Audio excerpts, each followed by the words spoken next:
Thank you, Deputy Speaker.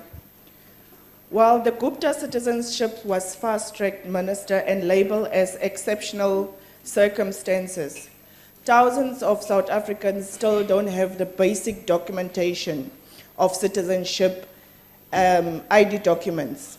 What is your plan into fast-tracking the backlog on identity documents and other traveling documents of South African citizens that are not getting the label exceptional circumstance or are not close to Mr. Zuma or Duduzane Zuma? What is your plan? Thank you. Honorable Minister. Thank you very much, Deputy Speaker. Well, I think, Honorable Member, it is important to give clarity as to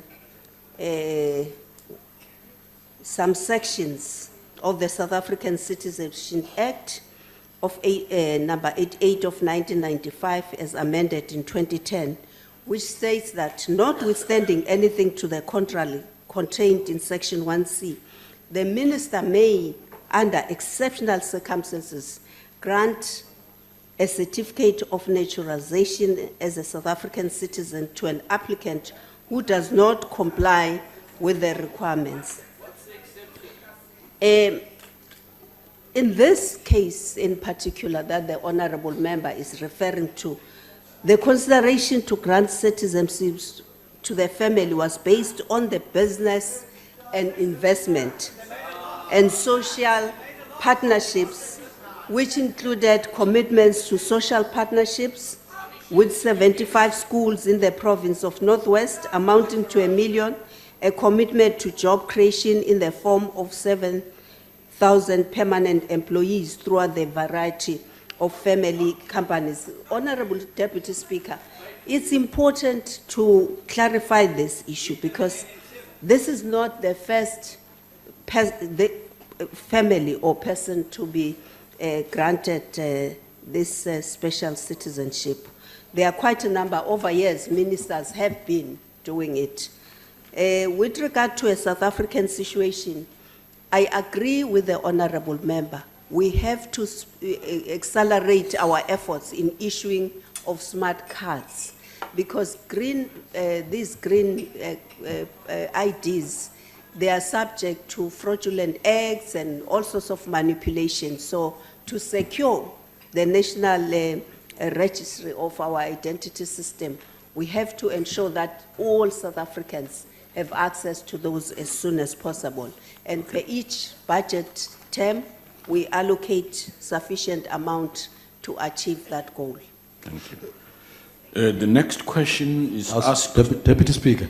Yes, sir. I rise on a point of order. The Deputy Minister is really not giving adequate answer to the question put before her. Okay. Honorable. Can she commit to the date where South Africans will be placed under exceptional circumstances for the conditions and applications of citizenship and membership can be attended to? Can she please answer that question? No, that's not allowed.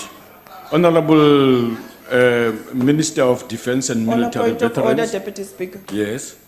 Deputy Speaker, the Minister didn't answer my question. Yesterday, you have created that precedence in this House for an ANC member, if the Minister did not hear the question, to re-ask the question. So if the Minister didn't hear my question, allow me to re-ask it then. No. And then maybe we will get an answer. Honorable Member. What is she going to do in order so South Africans will also get identity documents? That's simple. She must give us a plan. Honorable Member. Why was the Guptas prioritized? Because they are close to Zuma. Why? Take your seat. Take your seat. You are introducing. You are forever doing. You are introducing. She must answer. You are introducing. South Africans are watching and Honorable they are Member, that she can't comment. take your seat and sit down, please.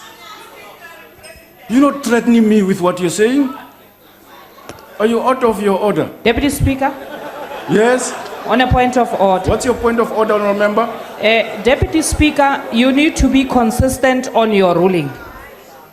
You need to be consistent because if it happens to an ANC member, you allow that person to ask the question again. But if it happens to the opposition, it's another case. Honorable Member. We are not on a trip here to save our job, Deputy Speaker. If you are on a trip to save your job, who are not on that trip, who are here representing South Africans. And if you are representing Zuma and your party, it doesn't work like that. On a point of order, sir. I think, Honorable Member, I think you are completely out of order.